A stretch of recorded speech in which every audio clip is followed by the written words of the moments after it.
The objective today is to evaluate the importance of load balancers on a network.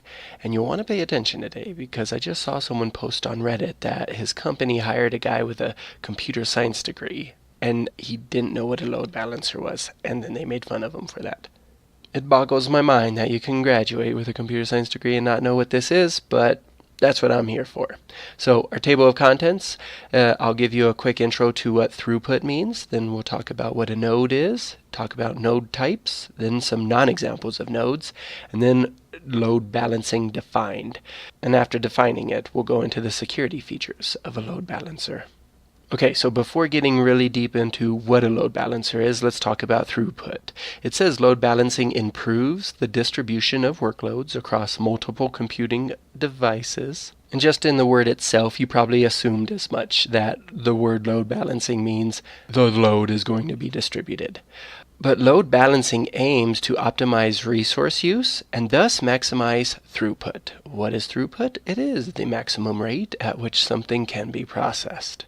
Load balancing aims to optimize resource use, maximize throughput, and minimize the response time, thus avoiding overload of any single resource.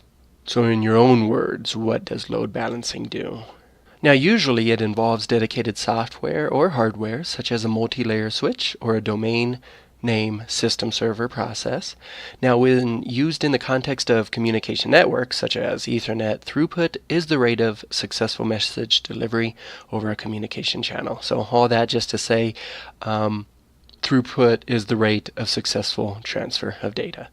Throughput is usually measured in bits per second, and here are two different formats you might see that come in, and then sometimes in data packets per second. And I really have rarely seen throughput discussed with these. Now be aware of a mistake I made when I first started learning this stuff. I thought when somebody said bits per second that was ridiculous because we usually talk about bytes, which is true when we talk about storage. How much storage a computer have will be measured in bytes. But when we're talking about data transfer, it's a nice subtle way of differentiating between data traveling and data being stored. So since we're talking about data traveling, the data these messages belong to may be delivered over a physical or logical link. So if we're talking physical, we can talk about over the wire. Or if we're talking about logical, we can say just within a computer itself. So now that I think of it, I guess at the end of the day, everything has to be physical. Even if we say something is logical, there is still a physical thing going on to make a change occur. Quick review, what is throughput measured in? And if you're a big visual learner, you can always think of this word throughput as me spitting out my coffee. If I'm not getting any of the coffee transferred to the place I want it transferred, my stomach right here, then I would not be getting any throughput in that sense. And you don't want a network with zero throughput for obvious reasons. So as I said before, the data that these messages belong to may be delivered over a physical or logical link, or it can pass through a certain network node. Now a node is simply a connection point, redistribution point, or a communication endpoint. There are lots of different types of nodes out there. A modem's one, a hub, router, or switch, or data terminal equipment, DTE, such as a cell phone, a printer, or a computer. Now, I'd never known that these three things can be placed under a label called data terminal equipment. But when I'm thinking that a cell phone can be a node, I start thinking about how you can use your cell phone as a hotspot to connect your laptop to, and thus that's a great visual of when your cell phone would be a node. So in your own words, what is a node? Now be aware of this common misnomer. Some data link layer devices, such as switches, bridges, and wireless access points, do not have an IP address, except sometimes for administrative purposes. But they are not considered to be internet nodes or hosts in these scenarios, but as physical network nodes and LAN nodes. So just like data can go over a physical or logical network, a node could be either physical or logical as well. So here's a pretty tough, challenging question. I want you to tell me what the difference between an internet node and a physical node is. Feel free to use that search bar on your phone. So just hammering out the definition of the node here. Here's a great non-example, and I didn't even know these existed. But here in the picture, you're seeing a giant patch panel. So though this is a physical device that you would connect a Cat 5 or 6 cable into, just because you connect the cable in one end and then another cable goes out the other end, that doesn't make this a node. And apparently this is a picture of the inside of a broadcast trailer, and they call it jack filled. Now here's a picture you'll probably be a little more familiar with. I have often seen these in college classrooms, not in our high school, or at least not in the classrooms, but like the auditorium. I'm thinking something like this might be there. But it says here that you're likely to see a patch panel or patch bay in recording studios, television and radio broadcast studios, and concert sound reinforcement systems. Patch bays are widely used to facilitate the connection of a different device, such as microphone, electric, or electronic instruments. I was going to say equipment. The effects of these patch bays can be compressing or something called reverb. I'm not too savvy with the audio stuff. I'm not an audiophile. But recording gear, amplifiers, or other broadcasting equipment would be examples of when and where you would want to use these patch panels or patch bays. Again, this is a non-example of a node. They won't qualify as a node, though they are certainly a physical point where two wires can connect to so they can communicate with each other. Or I should probably say continue the communication that is being attempted by one side of the wire to the other side of the wire. Alright, last non-examples here. Both pics are distribution frames. Now to the left is optic fiber, so that's something you will want to pay attention to, especially if you plan on taking the A+ test someday. That is CompTIA's A+ hardware certification test. And it's pretty cool to see these fiber optic cables. Remember, fiber optics is light. And then over here is just an example of twisted pair. And this is absolute insanity right here. So that'll do it for our non-examples. Now I was searching for an explain it like I'm 5 example of load balancing, and I found a really good example. So listen to this. It says you open a pizza shop, and hire your nephew to take phone orders. For the first few weeks, you only get 2 or 3 calls per evening, so you get by with just one phone line and only your nephew assisting you. Then someone posts a fantastic review of your place on Reddit, and the business explodes.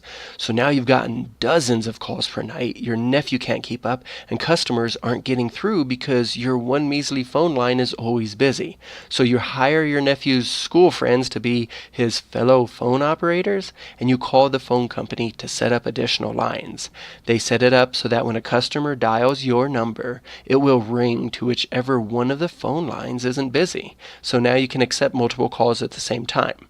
Now replace phone lines with web servers, and you've got the idea. Basically, routing incoming requests to whichever server is the least busy, even though to your customers it all looks like the same phone number or web address. So that is essentially what load balancing is, having additional servers with the same data available to people who go to whatever website we're talking about.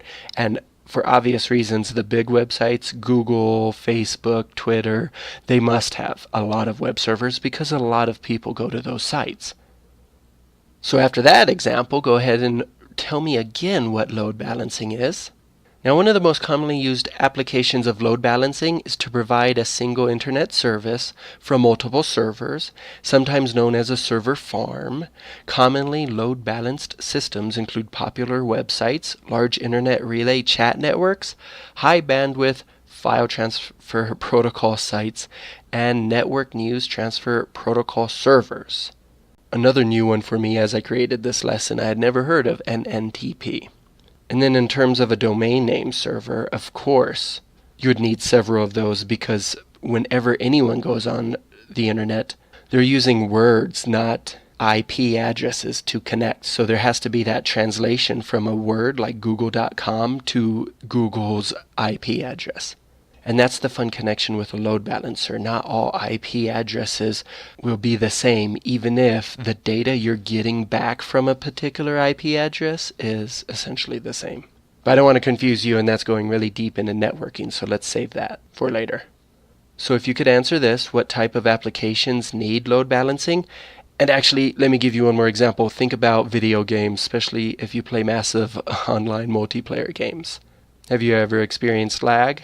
Well, I don't think lag would be an example of a load balancing problem, but playing games like that would definitely be an example of why you would need a load balancer, because not everybody can be on the same server playing the game, or that server would probably get overwhelmed. So one approach to load balancing is to deliver a list of server IPs to the client, and then have the client randomly select the IP from the list on each connection. This essentially relies on all clients generating similar loads and the law of large numbers to achieve a reasonably flat load distribution across servers. So now we're kind of getting into the part of class I promised you guys I wouldn't do a lot of, and that is math. However, if you're really math savvy and you want to look into the process that they use to make sure not one IP address is just constantly being used, I would start by Googling this term, law of large numbers, and then go from there. For internet services, server-side load balancers are usually a software program that is listening on the port where external clients connect to access those services. Now, the load balancer forwards requests to one of the back-end servers, which usually replies to the load balancer itself. So saying back-end and server in the same sentence, though, is definitely redundant, but I wanted to emphasize the fact that we are talking about something far away. So load balancing can also prevent clients from contacting backend servers directly, so there's a good security thing for you. And the way it does that is by hiding the structure of the internal network and thus preventing attacks on the kernel's network stack. And that also means it would be protecting unrelated services that happen to be running on other ports. In the very common case where the client is a web browser, a simple but efficient approach is to store the per-session data in the browser itself. One way to achieve this is to use a browser cookie, time-stamped and encrypted.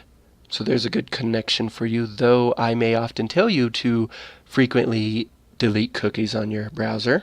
By keeping cookies, you may be saving yourself some data transfers, and thus speeding up your browsing. So my think right share here is, what's the benefit of storing data in the browser?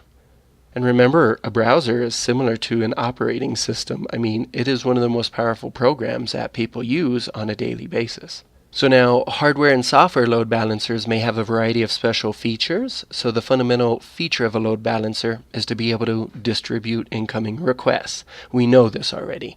In the first slide, that's the definition of what a load balancer is. And it's doing this over a number of back-end servers in the cluster, according to a scheduling algorithm. And for those who took my computer science class, that is really a great connection for you to try to make, how an algorithm would be connected to a load balancer. You can probably assume what that algorithm is deciding between.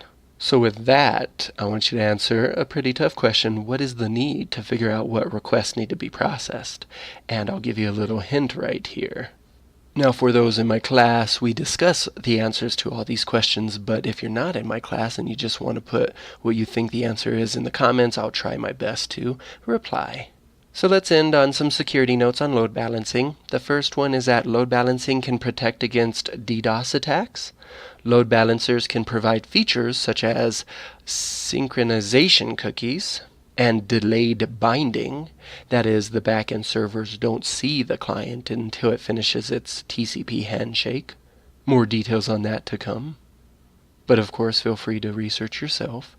What this does is mitigates the amount of synchronization flood attacks that could happen, and generally offloads work from the servers to a more efficient platform. Now, firewalls can be configured to not allow direct connections to backend servers, so that's a good thing.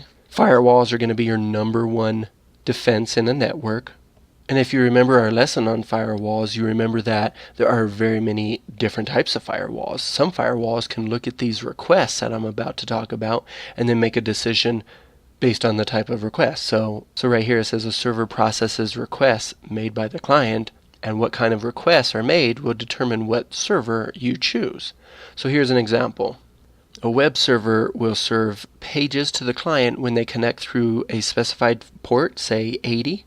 These requests usually use PHP to connect to a database server. Now remember, these are going to be two different things. You could have a web server and a database server that web server needs to connect to. So using PHP, it connects to this database server, which can be the same or different computer. These usually have gigantic MySQL databases that matches information, be it for logging on or getting your Facebook name or whatever. So since we're talking about making a connection to a web server that may or may not go somewhere else for its data, or at least the data that, like personal data that a website may store on you. Since we're talking about that, I want you to kind of zero in on what port is typically used in order for this to happen. And if you haven't watched the video on ports yet, be sure to do that before watching something on, say, load balancing like this. And have you ever heard of the cloud? Well, the cloud is just storage servers, which store data. I made a mistake right here. I put the period after the quotation mark. Remember, in English language, we want the punctuations to be inside quotes. However, in programming, it is usually the other way around, unless you want the computer to print out another quotation mark with punctuation in. Anyways, these servers store possible terabytes of information. And if you're a big company, you'll have it backed up, of course. So it'll need multiple hard drives. Now, you could have a separate server for authentication, which is basically a SQL server whose only purpose is to authenticate a user trying to log on to whatever service that is that they're looking to log into. And that's how cloud computing connects to load balancing. So in your own words, what is cloud storage? All right, to wrap up here, the main purpose of a load balancer is to implement failover. And that is a fancy word that means the continuation of a service after the failure of one or more of its components. A bomb could drop from the sky and destroy a server, a data farm, or a server farm. And yet you'll still be able to get to your favorite website because there are other servers in other parts of the world with that same data, and the load balancer would make sure you can get to those other ones. So in the next video, we'll dive deeper into the security aspects of a load balancer, but this one I really wanted to make the objective just understanding the importance of a load balancer in the first place. So we're in IB school, and here are several attributes that we like to think about while learning really technical information like this. So let's make a connection. Today's lesson is all about being what? And here's your DOL. I want you to conduct your own case study. Find a popular website and find out how much that website earns a minute, an hour, and or a day. And then tell me how much that company who owns the website would lose if they didn't have a proper load balancer. That should be all the ammo you need in order to justify the importance of a load balancer. For those looking for an extension, I want to tell you a little bit about some open source software here. It says that ideally the cluster of servers behind a load balancer should be session aware, so that if a client connects to any backend server at any time, the user experience is unaffected. So what I'm saying is no matter what data the user is trying to pull out, whether they do it from a server in St. Louis or a server in Seattle, your user experience won't be affected. And one way to do that is through some open source software called Memcached, which happens to be licensed under the BSD license. We've talked about Creative Commons before. If not, watch that video. Memcached runs on a Unix-like operating system. So that's your extension. Do some research on that and let me know what you find out. And then just because I love algorithms, one more extension activity. It says one basic solution to the session data issue is to send all requests in a user session consistently to the same backend server. And this kind of just logically makes sense, especially if you're someone who knows just how slow 80% of light speed can be. So what this is known as persistence or stickiness. A significant downside to this technique, though, is it lacks automatic failover. So if a backend server goes down, its per session information becomes inaccessible, and any sessions depending on it are lost. The same problem is usually relevant to central database servers, so even if web servers are stateless and not sticky, the central database is. And to learn more about this idea, just Google scheduling algorithms to see what you can find regarding load balancing. So load balancing is a pretty straightforward concept with lots of different ways to implement. Thank you for watching.